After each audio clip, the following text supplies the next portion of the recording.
আচ্ছা, শুধু xerox machine কিনে জেরক্স করা শিখলে কি সমস্ত কিছু শেখা যায়? মানে একটা জেরক্স মেশিন, এই যে জেরক্স মেশিনের, এই জেরক্স মেশিনের ABCD মানে A to Z সমস্ত কিছু শেখা যায়? অবশ্যই না। এই জেরক্স করার সময় কিছু কিছু টেকনিক্যাল জিনিস শিখতে হয়।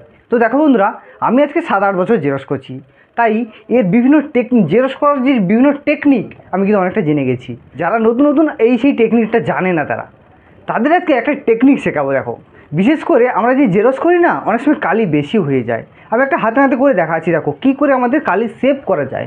আজকের এই টেকনিকটা তোমাদের শেখাবো। দেখো, আমি একটা কী করি, যে আধার কার্ড আমি জেরক্স করছি, তো জেরক্স করছি, দেখো আমি এইটা এইখান দিয়ে আমি জেরক্স করলাম। আচ্ছা,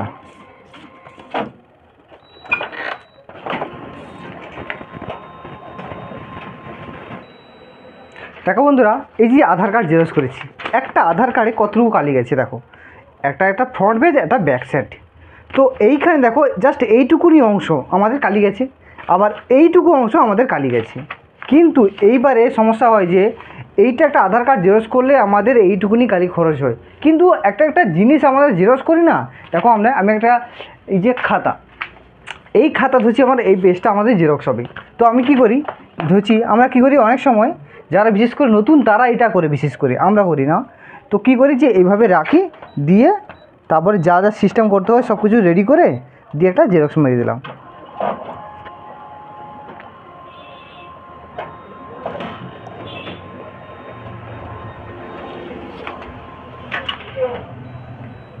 এই দেখো, একটা জেরক্স করলাম, আমার এইটুকুনি কালি গেছে।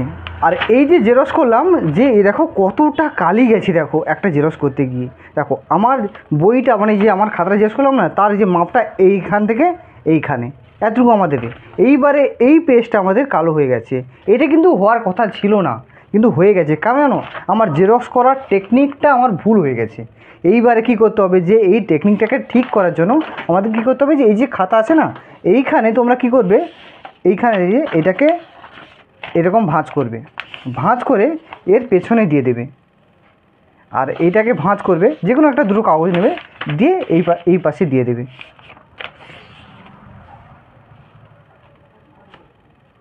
দিয়ে এরপরে জেরক্স করবে তুমি। আমি একটা জেরক্স করে দেখাচ্ছি, দেখো একই কালিতে একই সমস্ত সিস্টেম, আমি একটা জেরক্স করছি।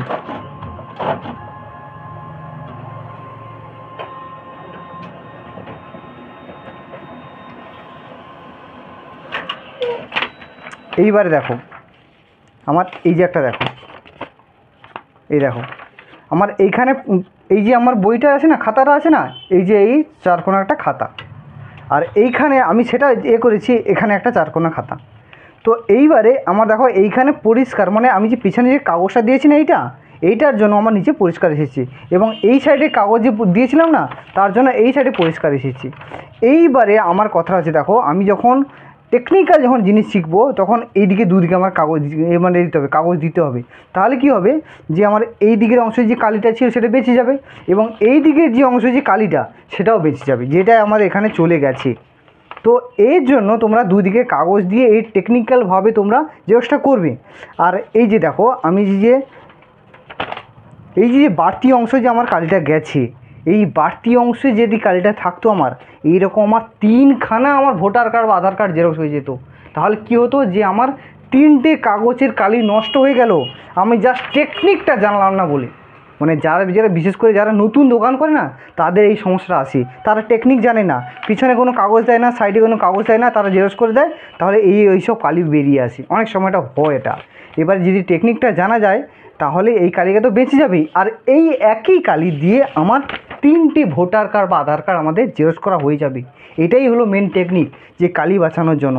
এটা করতে করতে অনেকে শিখে যায়।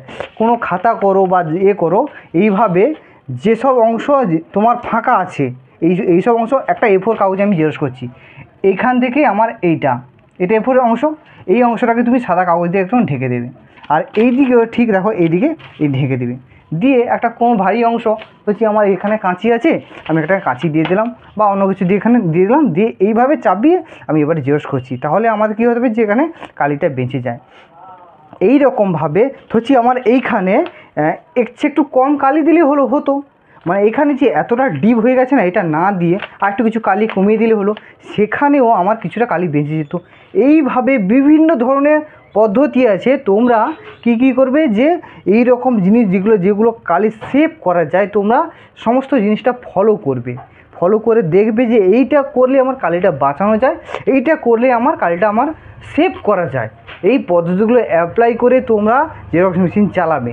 আমি ছোট্ট তোমাদের একটা টেকনিক দেখিয়ে দিলাম যে যদি কোনো কারণে যদি এরকম জেরক্স আছে, এই সাইডে এরকম কাগজ দিয়ে তোমরা জেরক্সগুলো করবে, তাহলে তোমাদের কাগজটাও ফ্রেশ থাকে এবং কালিটাও বেঁচে যায়। যা আজকে তোমাদের একটি ছোট্ট একটা মানে এই যে টেকনিক্যাল যে জেরক্স করাটা এবং কালি বাঁচানোর যে পদ্ধতিটা, সেটা তোমাদের আমি বুঝিয়ে দিলাম আর দেখিয়ে দিলাম যে কিভাবে করতে হয়। তো আশা করি ভিডিওটি ভালো লাগছে, এবং যদি ভিডিওটি ভালো লাগে অবশ্যই একটি লাইক করো, এবং কেউ যদি চ্যানেল নতুন হয়ে থাকো এবং এই ধরনের যদি ভিডিও তোমরা মানে পেতে চাও, অবশ্যই আমার চ্যানেলটা সাবস্ক্রাইব করে পাশের বেল আইকনটিকে অন করে রাখো।